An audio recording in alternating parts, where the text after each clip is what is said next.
Continuamos en entrevista con el doctor Héctor Chamis, él es PhD en Ciencia Política de la Universidad de Columbia, profesor del Centro de Estudios Latinoamericanos y en el programa Democracy and Governance de la Universidad de Georgetown. En la pausa, en el segmento anterior, profesor, le había planteado la pregunta si usted en su criterio evalúa que en el transcurso de estos primeros 100 días de gobierno del presidente de Estados Unidos, Donald Trump, él tiene capacidad para interpretar la división que existe en Estados Unidos. Tal vez sí, y al mismo tiempo exacerbarla, ¿no? Porque toda sociedad tiene un nivel de división. Las sociedades son complejas, con desigualdades materiales, desigualdades de derechos, desigualdades simbólicas, de representación. Y esa complejidad, esa heterogeneidad de toda sociedad, algunos políticos expresan una necesidad de unir a la sociedad y su mensaje va en otra dirección. Trump ha hecho carrera política muy rápida, muy repentina, en base a exacerbar esa división. Y eso es al mismo tiempo que un presidente, un líder político, no solo refleja la realidad, sino que la recrea y la reconfirma y la reconforma. En ese sentido, sí, hay una división natural, hay un país moderno, un país premoderno, pongámoslo así, un país tradicional, hay un país que vive de la industria de servicios, dinámica, de la economía del conocimiento, muy competitiva. Hay otro país que vive de la agricultura, cada vez menos competitiva, menos capaz de competir con economías emergentes, con las nuestras de América Latina, por ejemplo. Hay diferencias de ingresos, diferencias de estatus social, diferencias de patrones de sociabilidad y patrones culturales. Y Trump se dirigió a esos sectores relativamente en relativa desventaja, y con eso hizo su rápida carrera política que comenzó de la nada hace poco menos de año y medio, y hoy es presidente. Entonces, en ese sentido, sí, ha capturado esa división, la ha usado en beneficio propio, la cual ahora se le vuelve en contra, yo diría, porque una cosa es hacer campaña, otra cosa es gobernar, y gobernar con esa división es verdaderamente muy difícil.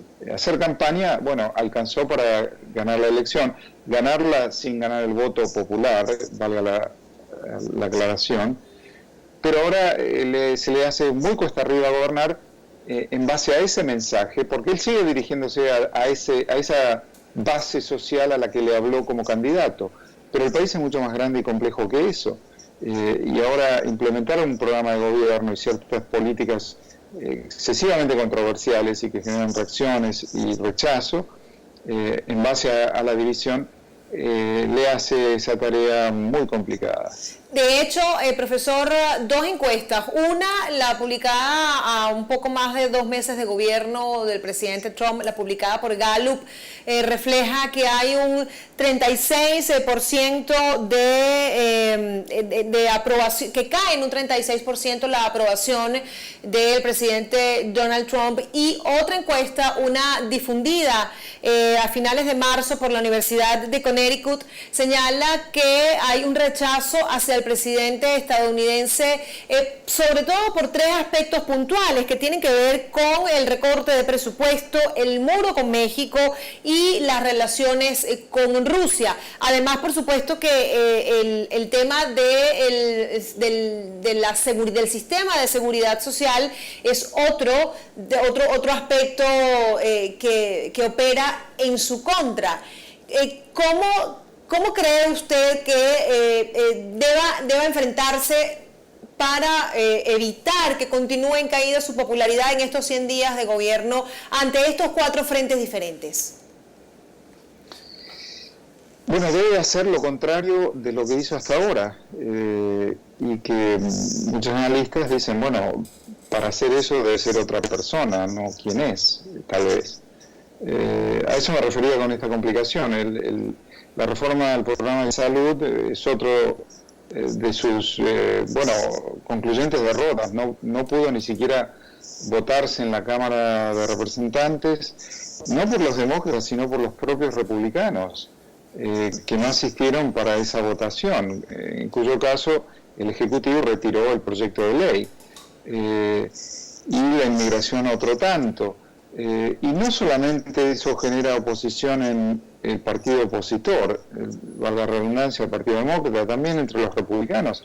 Entonces, nuevamente tiene que cambiar el chip, como se dice, ¿no? Tiene que cambiar el guión y adoptar un guión que tal vez no sea capaz de adoptar porque no sea su naturaleza, o porque ese otro guión, ese script de división del que hablábamos anteriormente, le ha dado resultado, le ha permitido de la nada, un hombre que nunca ha hecho política, a obtener la nominación del Partido Republicano contra rivales muy experimentados, y luego obtener la presidencia. Entonces, eso le funcionó.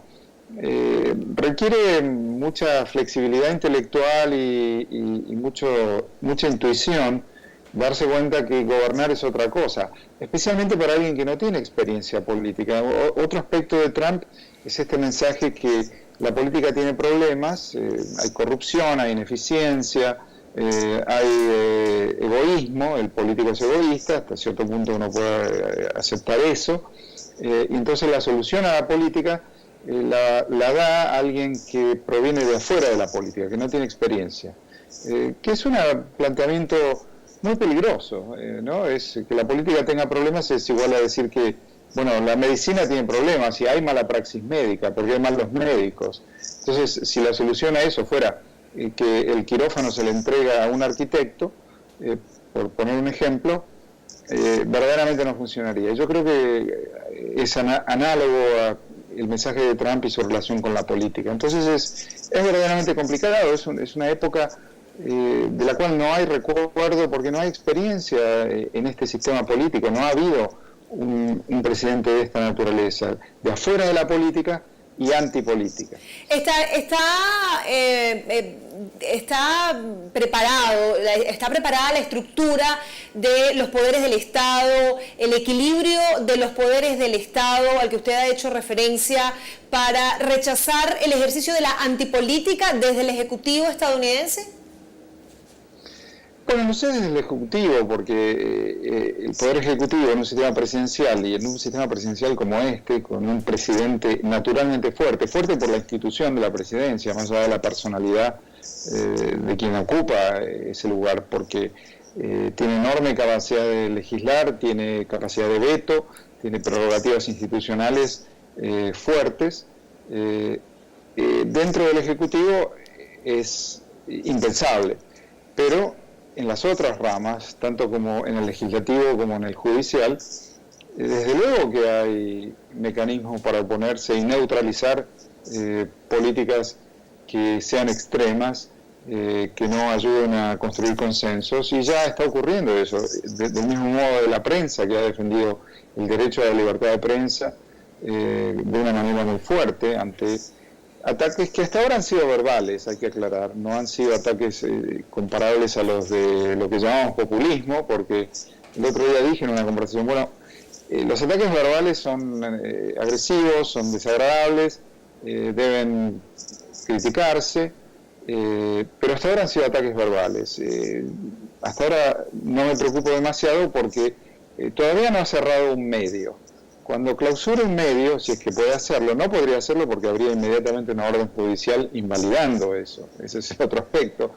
Pero cuando se dedique si es que el presidente se dedicara a ir más allá de las palabras, que tienen efecto mediático además, y eso es lo que busca, tal cual cuando era candidato, si pasara de esa línea en dirección a la clausura de un medio, bueno, ahí sí habría que preocuparse bien en serio.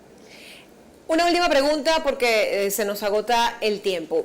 En este contexto que usted está dibujando, ¿cómo queda o qué incidencia para estos primeros 100 días de gobierno tiene la situación que se está desarrollando en Venezuela y mucho más aún en el contexto hemisférico de la Organización de Estados Americanos para el gobierno del presidente Trump?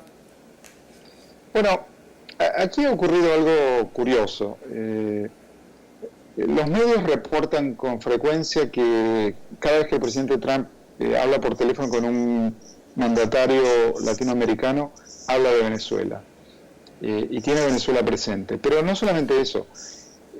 Esta administración, el vicepresidente, el Congreso, tanto el Senado como la Cámara de Representantes, están muy activos en relación a lo de Venezuela. Hay audiencias, yo estuve en una audiencia el martes en la Cámara de Representantes sobre Venezuela, el Comité de Relaciones Exteriores de la Cámara de Representantes. El Senado emitió una resolución a comienzos de marzo, resolución 35, si la quieren leer, unánimemente votada por todos los senadores, de preocupación sobre Venezuela y de apoyo a la OEA y a las gestiones del secretario Almagro por medio de la Carta Democrática para obligar al gobierno de Venezuela a rendir cuentas ante la sociedad venezolana y ante la región también, porque la región es una región de democracias y ese es un compromiso colectivo al cual todos los países de la región ingresaron voluntariamente, incluido Venezuela. A propósito, la carta, el primer país en pedir la Carta Democrática, la activación, como se dice, de la Carta Democrática, fue Venezuela en 2002, en ocasión del golpe contra Hugo Chávez. Fue Hugo Chávez el primero en pedir la Carta Democrática. Y luego se usó en el caso de Honduras. Y luego Venezuela la pidió también en el caso de Paraguay, que fue la destitución del presidente Lugo, que no fue por medio de un golpe, sino que fue por medio de un juicio político en el Congreso.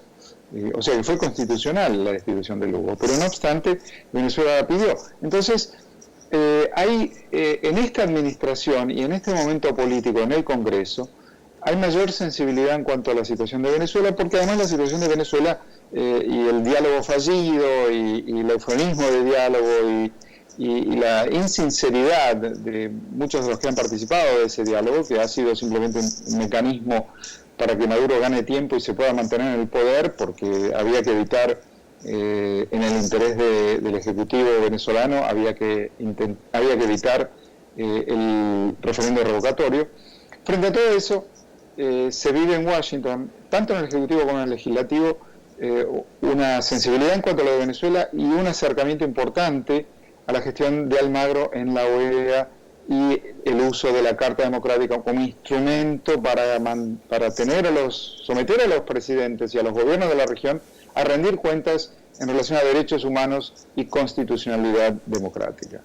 Bueno, muchísimas gracias, doctor Chamis, por su tiempo y por habernos permitido ahondar con usted en dos aspectos fundamentales, el que tiene que ver con el tema de este programa, los 100 primeros días de gobierno del presidente Trump y, por supuesto, en ese contexto y en perspectiva, lo que está ocurriendo en Venezuela. Muchísimas gracias por haber estado con nosotros. Gracias, un gusto.